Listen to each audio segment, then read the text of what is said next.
All right, welcome to Cosmic Disclosure. I'm your host, David Wilcock, and I'm here with Corey Goode.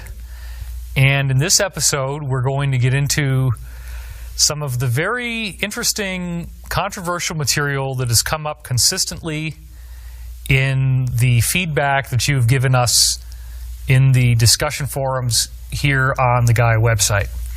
And that is specifically this very bizarre notion of the elasticity of time and how it relates to age regression. So, Corey, welcome back. Thank you.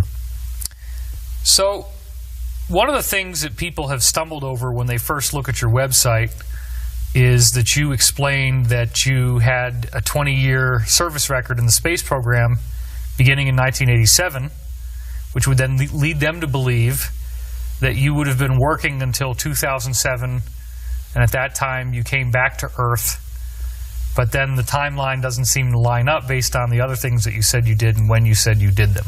Right. So, are we dealing with a technology that is more advanced than people are aware of in the conventional world? Oh, absolutely. I mean, all of the technology that we're talking about in the secret space program is far more advanced than most of them can imagine. The 20 and Back program is a program that thousands of people have partaken in, and some of them have been people in the military. What does 20 and Back mean exactly? You serve 20 years and come back to the original point in time you left. And there's plenty of people in the military that do this as well. They'll think they served their normal 4 or 8 years in the military when they volunteered and served in one of these above top secret programs for 20 years and were brought back to the point they agreed to do the program and then served out the rest of their agreement with whichever branch of the service they were in. So, what do you say to the person who believes that the technology that they can see in internet searches represents the farthest that humanity has ever gone? How do you answer that person who just can't believe that there's anything more advanced than what they are aware of now? They just have to look back at history. There's been so many times that we've been pretty sure that we knew everything, and then the government releases information or a new technology, new space aircraft, or a whistleblower comes forward like Snowden and releases information that people had talked about before and no one believed. So if you think that everything that exists is on the internet and all you got to do is Google and find it, then you're living under a pretty large misconception. Sure, absolutely. Why would someone in the government want to keep the knowledge of a time travel type technology secret? What's the reason for why they wouldn't just come out in the open and tell us that this is out there? You can't talk about one advanced technology without revealing all the other advanced technologies. Well, that's letting the genie out of the bottle. And the major genie that they've been trying to keep in the bottle is not, yes, there are ETs, is, yes, there is free energy, and free energy alone will collapse the global economy overnight. Free energy devices. Or maybe transform it. It would collapse the existing infrastructure. It would collapse their economic system, their Babylonian money magic control system overnight. So let's just deal with some of the basics and then we'll get a little more detailed and technical. And I remember when I first started talking to you about this, it really tripped me out, and I had a lot of questions to ask. So here's the first question. You go out for 20 years, they time travel you back to the point that you left. You return 20 years older than what you were when you left? Your body is 20 years older? No, your body, you're age regressed but and before time that, regressed. Before that. Like, let's say you're out in space and you do your 20 years and then they fly you back to is it like the same room that you were in when it starts? They actually put you back in the exact same room? They take you back to yes, you're taken back to the same point. Okay. At first, when you return to that room, are you going to look 20 years older than you were when you left just a few minutes before? No. When you're at the point to where they're delivering you back to your point of origin, you've already gone through the entire process of being age regressed, debriefed, blank slated, had a screen memory added if necessary, and then time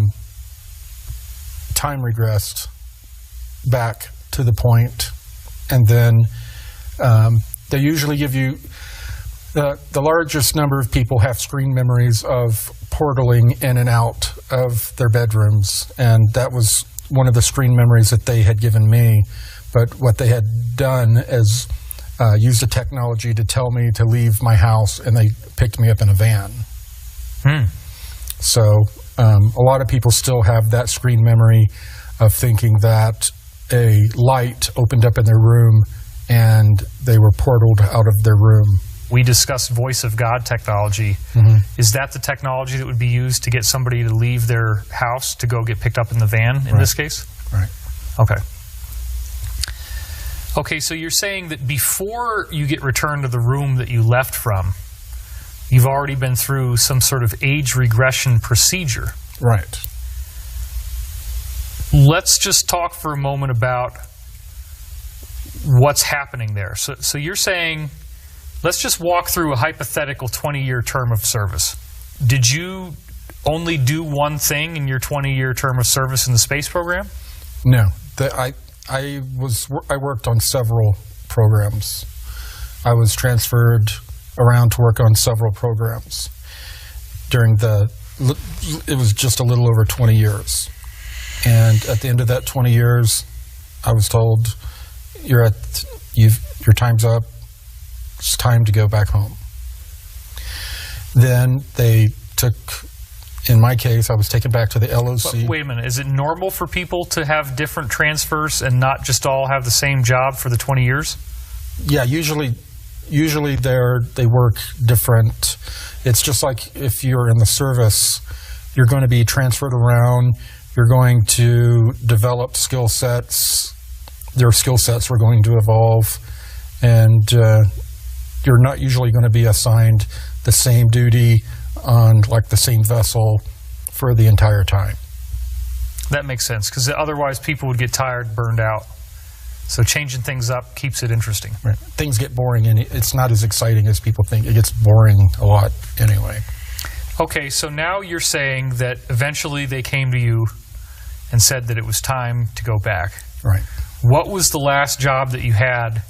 What was your last assignment prior to them saying that? It was one of the darker assignments that they had me working on that I don't like talking about very much. Okay. So by that point, you're probably quite happy to be getting a reprieve from it. Yes. Were you counting the years? Were you well aware of the 20 years and looking forward to it? Yes. Do people ask to get discharged early? Do they want to get out and see if there's a way they can get out? That's not an option. It's not an option. So people know not to even bother to ask. Right. And if people were released for different reasons, I don't know about it. If you tried to ask, if you say, I really don't want to do this anymore, What's going to happen? You were to follow orders. I never saw anyone that defied orders. It was a very rigid, regimental situation to where you were seeing things done to other people that were unpleasant. You wanted to be on the not on the receiving side of unpleasant things. So you didn't rock the boat, so to speak. You just did what you were told. But you said that it was a little more than 20 years before they told you your time was up. So was there... Just barely. Was there a period of time where you were like, oh my God, it's been 20 years and now they're not letting me go yet? No, there was a little delay before I started. I knew all about it ahead of time. Oh, okay. There was a little delay before I was assigned to the research vessel that they had me doing some other things. So people have had trouble understanding what this age regression is. So let's walk through it now. They tell you you're done. You feel incredible relief. And what is the process? What is your discharge process? Let's just walk through that. You sign papers. Where? First of all, can you tell us where you were? Were you working? You were out in space somewhere, right? Right. Well, okay. They take you to the LOC, okay, Lunar Operation Command, and you sign papers about that you will not talk about anything. Non-disclosure. Non-disclosures. You sign a bunch of papers. You sign a bunch of papers. Then you go through a debrief that is an enhanced debrief to where they put you in an altered state and then debrief you over your entire service.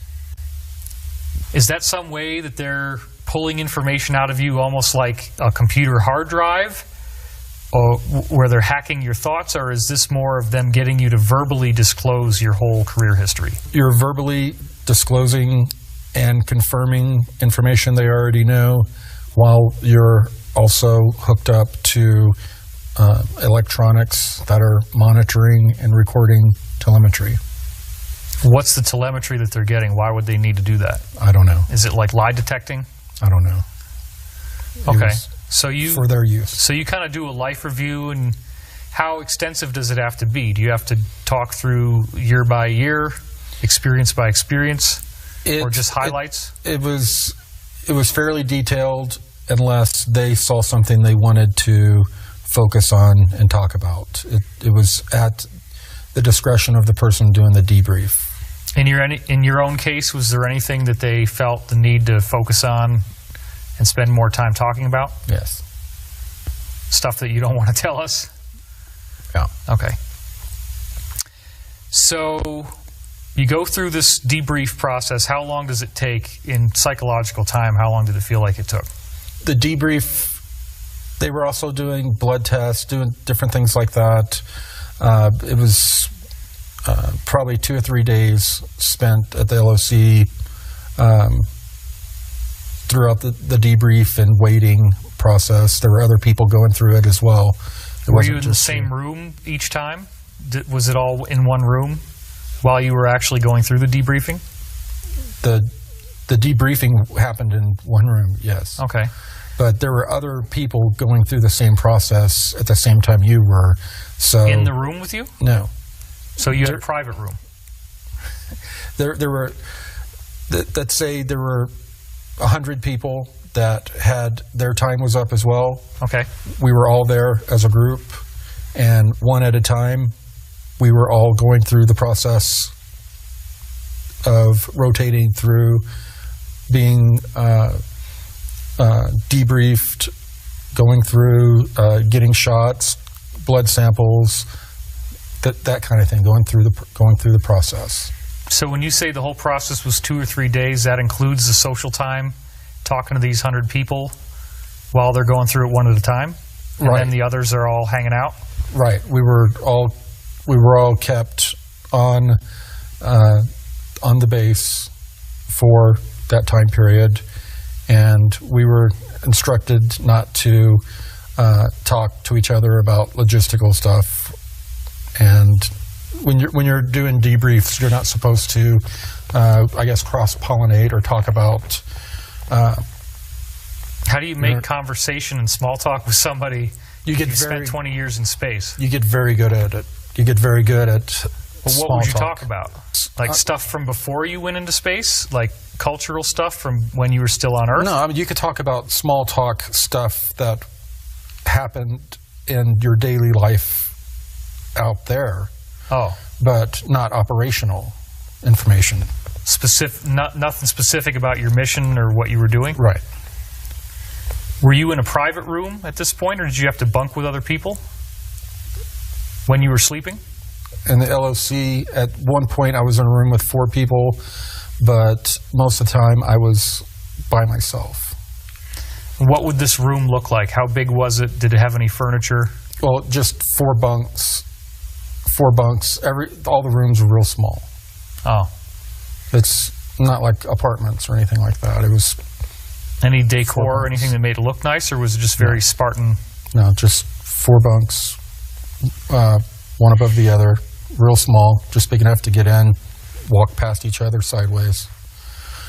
And you said it's not like Star Trek The Next Generation. It's conventional-looking doors, conventional rooms, conventional hallways.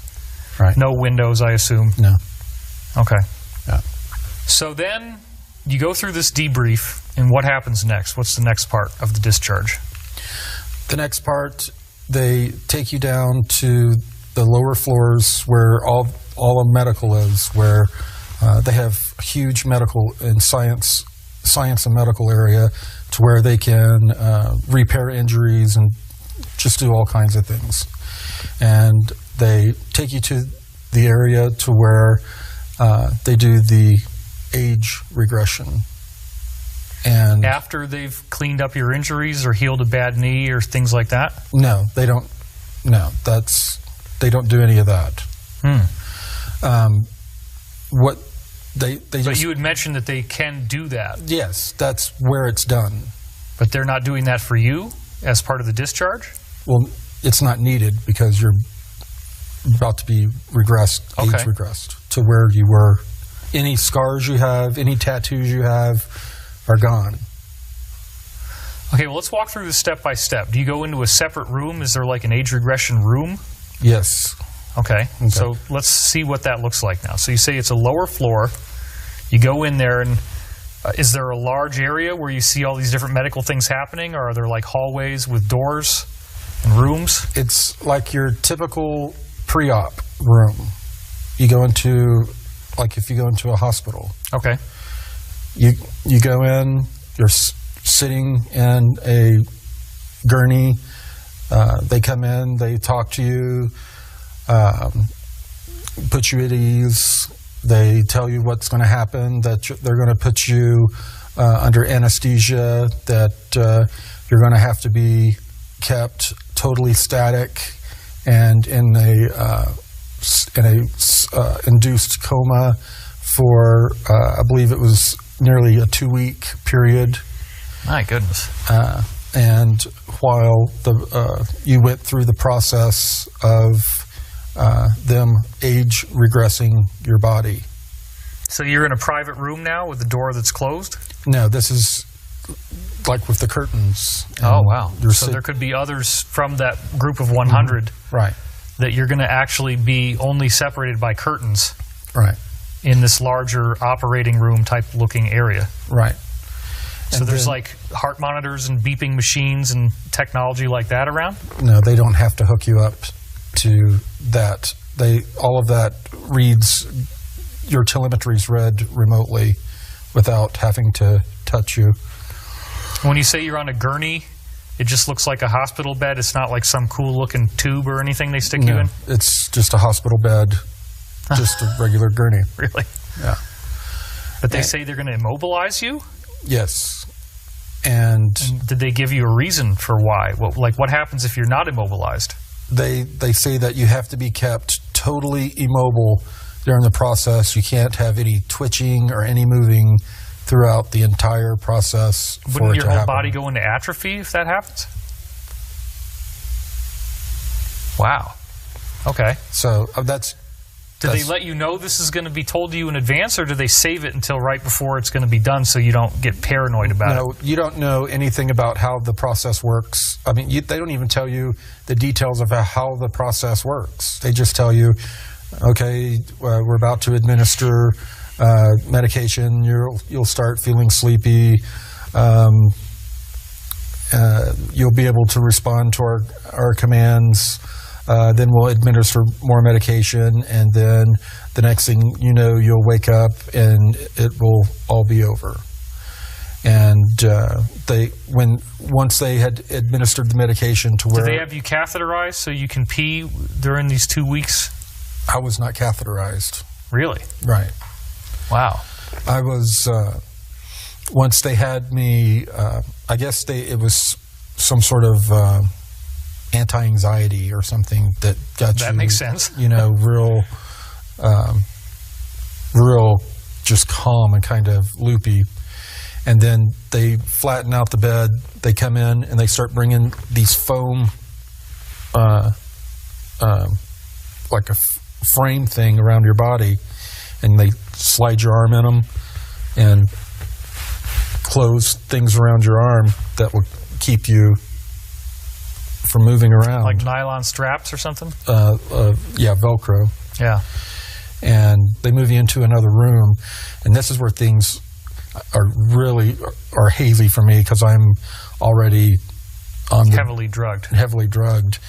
And they say that they're going to push the medication, the sleepy med, as they were putting up these white panels around my body, and I'm pretty sure they moved me over onto another bed from the gurney. And did the panels look like they might be some type of technology, like an energy beaming technology or something? They just look like white, maybe acrylic or plastic looking panels around. Okay. So nothing that special looking. Right. They start sticking needles and things in different parts of you for whatever reason, like in your thighs and in your body. And that's I faded out. And then at the end you wake up and you are now the age you were when you first arrived. What did that feel like when you first wake up? I mean, did you feel like you were coming out of a terrible, terrible hangover? Were you very groggy? Sick? It was just like coming out of pretty much out of anesthesia when your surgery. You're just nauseated and disoriented, groggy, achy. You feel different. You're in a different body. At this point, that they wanted to do another debrief. And how soon do you get to see a mirror? I don't remember how soon after it was. I was in a it seemed like they kept me kind of drugged up for a while. I was in. They immediately brought me into like another debriefing when I was still when I was able to be more interactive, and it reminded me of all the things that I had signed, and it seemed like the environment and the people were different. Were you aware of being on the LOC still? Is that what it seemed to be? Yes. Okay. I was at the LOC still, but it was different. Everything was different. Like just a different wing, a different part of the facility? Everything seemed different. Different people. Do you think that possibly you were now in a different time? Yes. Okay. Yeah. That's when they, since you're already drugged, they wanted to do another debriefing, and then they would try to go through the blank slating and the screen memories, and they would try to do levels of screen memories to make you. They would wipe you to try to make you forget about the experience, and then give you screen memories to make you have conflicting memories about where you were and what happened. Like give you memories of portaling to your room when you really walked back into your room, and it was just kind of a mind screw. So did it appear that they used the information that you gave in the first debrief, where you sort of verbally talked through your whole experience? Does that become like their laundry list of things that they're going to now confabulate every one of those with fake memories and alternate stories, so that nothing really lines up anymore? I'm not sure that if they used that for that purpose. They keep a very detailed file on every person.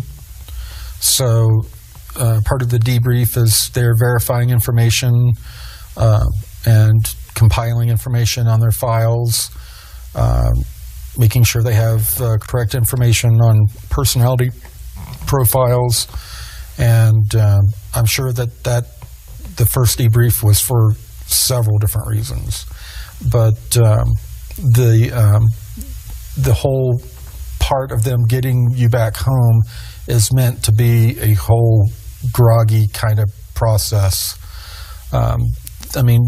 If you've had major surgery and been driven home shortly after, like if you had a knee replacement or something like that, the whole thing is kind of a groggy kind of experience, going back.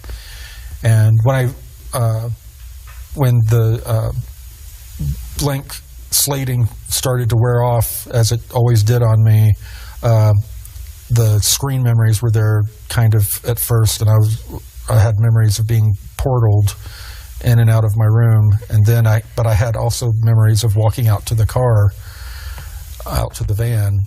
So I had kind of conflicting memories, and then the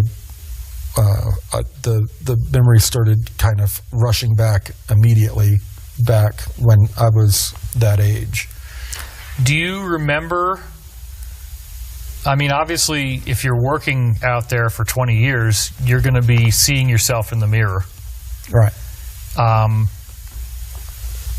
Were there changes in your appearance over the course of 20 years? Was there a natural aging progression? Yeah.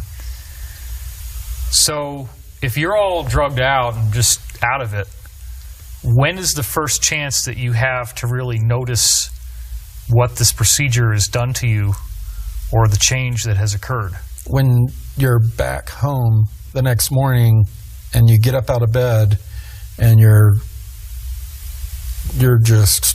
still groggy, and you walk into the bathroom at your home and you look at yourself in the mirror and you're confused. What were the most notable changes to you in your appearance? What did you notice that was different? Or did the blank slating work so well at first that you thought that nothing had happened? At first, I was just really confused, and over weeks, the blank slating started to wear off, and I just immediately started having a lot of the disturbing memories started coming back first. A lot of the very upsetting stuff. I was having a lot of problems with the memories, and then more of the organized, contiguous memories started to come flowing back. When you say you were confused at first waking up, could you describe in a little more detail what you mean by the confusion? What was confusing? I just didn't feel. I was confused. Something didn't feel right. I felt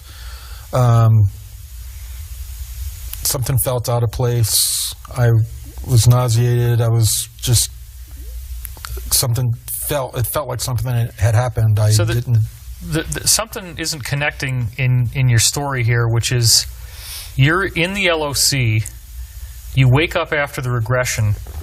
You say that people and the facility look different. So maybe it's 20 years back in the past now that you're in? Right. Okay. And you're all drugged out, and they give you another debrief, but then you're not amnesic yet, right? You still remember what happened before?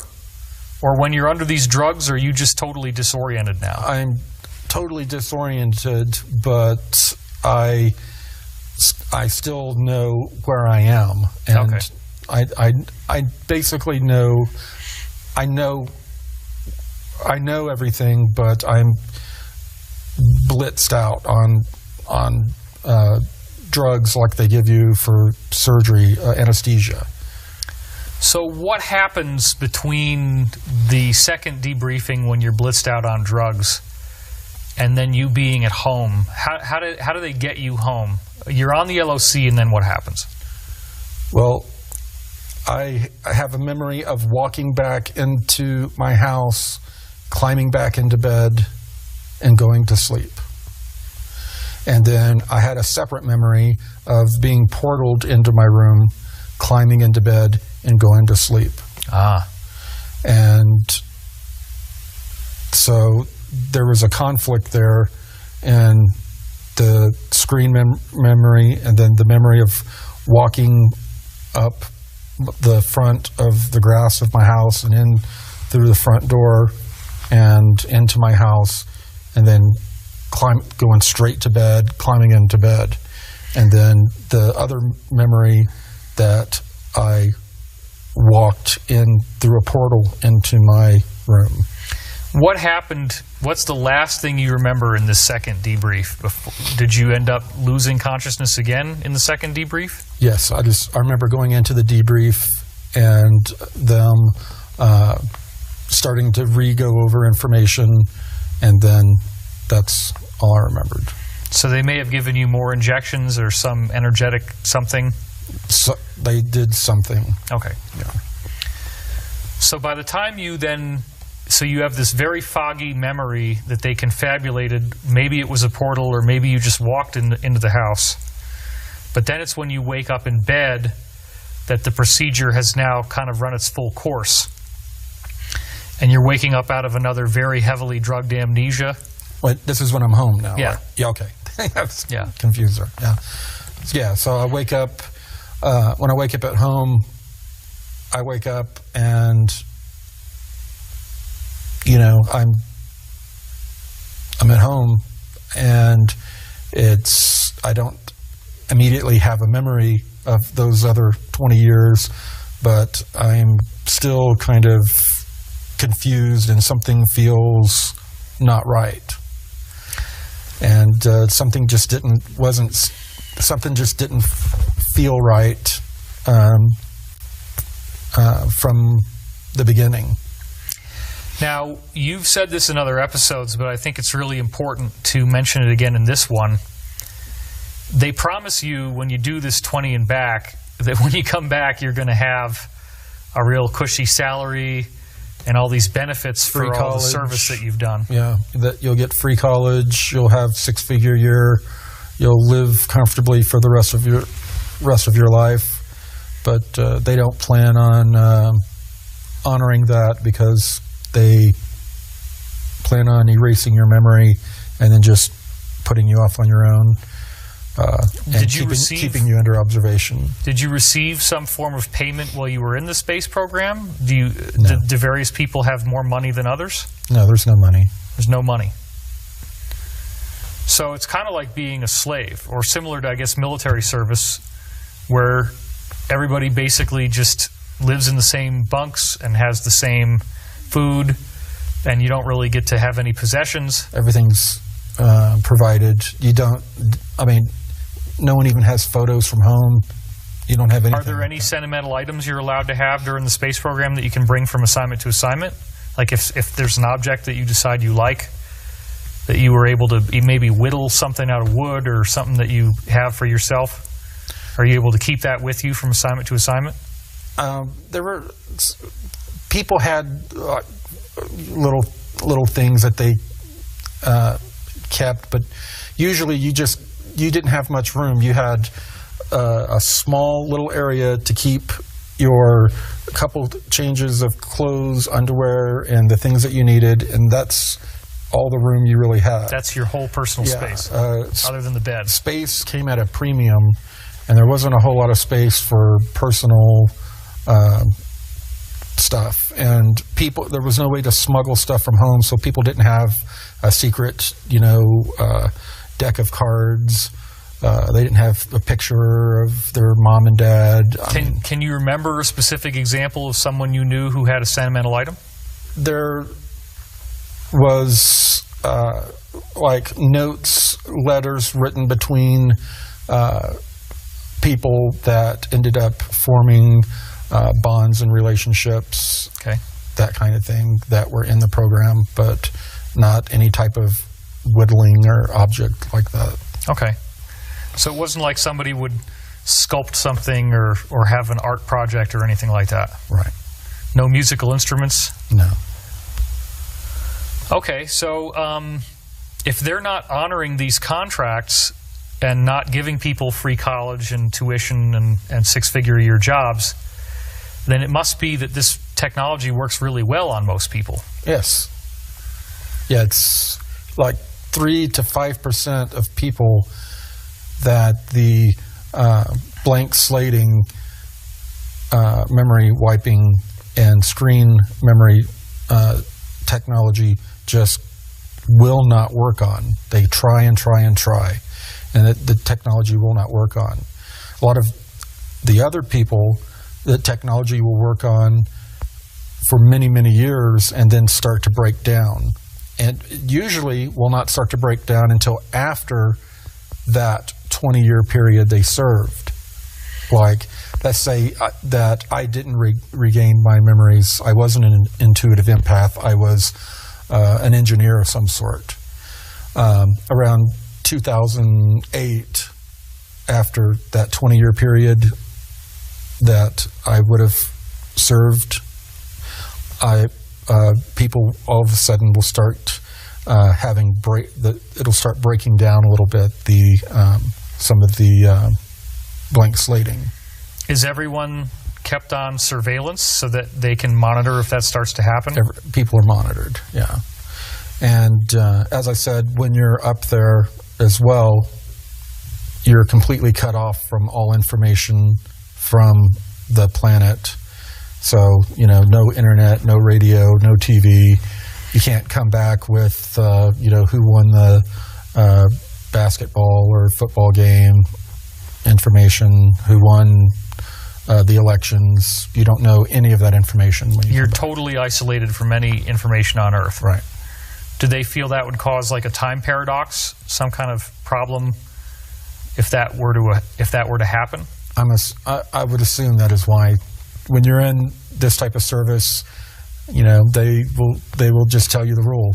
You don't get any type of communications from home. You don't get any type of news updates, and you don't get to say why. Explain to me why. Give me the details. Please break it down for me. It's not that kind of a relationship you have with these people. What is the year that you remember coming back? Or where the splice point? The splice point was just before I turned 17. So I was 16 just before I turned 17, and they returned me back. It was within a 6-minute or so window. So I was right close to 17 years old, right around the 17-year-old mark. Did you start to remember what you looked like when you were older? When I started to get into my 20s, I started to really have. I really knew what I was going to look like at later ages. I mean, I had seen myself at as I was getting older, I had seen myself at that age before. If someone forgets, what is going to be their subjective experience at the splice point? Is it going to be like they got sick and they're in bed for a few days and they're like, man, I just feel horrible? What's their experience of the splice point? They may think they've had a very strange dream, or they had some night terrors. They may think they had a little bit of a for something and been nauseated, and something just didn't feel right. How long does it take the body to recover from being 2 weeks in a coma, immobile? I was fine and ready to return to my life within the next couple of days. I was able to get my energy level back up, and I was fine. Are there any health complications from them doing this, or is it a really cool technology that just works great? The people that have had this technology used on them report a lot of different neurological issues, with neurological issues in their arms, in their hands, in their legs. Some of the people that spent a lot of time out will have issues with their eyes, cataracts, retina issues, but a lot of neurological issues. And have you suffered those issues as well? Yes. So there's really no way to have a government program that you can appeal for medical benefits, right? Because this is all off the books and yeah, you can't just go to the VA. Yeah. All right, well, this has been really fascinating. I hope you've enjoyed it too. I wanted to get through the whole thing, so this is going to be extra length compared to a typical episode, but I think it was worth it to cover all this at once. This is Cosmic Disclosure. I'm your host, David Wilcock, and I thank you for watching.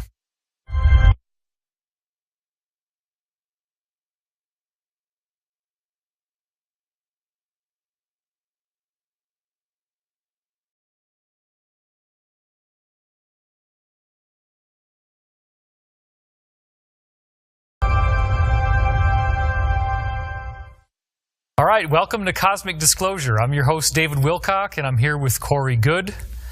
And in this episode, we're going to get into some of the very interesting, controversial material that has come up consistently in the feedback that you've given us in the discussion forums here on the Gaia website. And that is specifically this very bizarre notion of the elasticity of time and how it relates to age regression. So, Corey, welcome back. Thank you.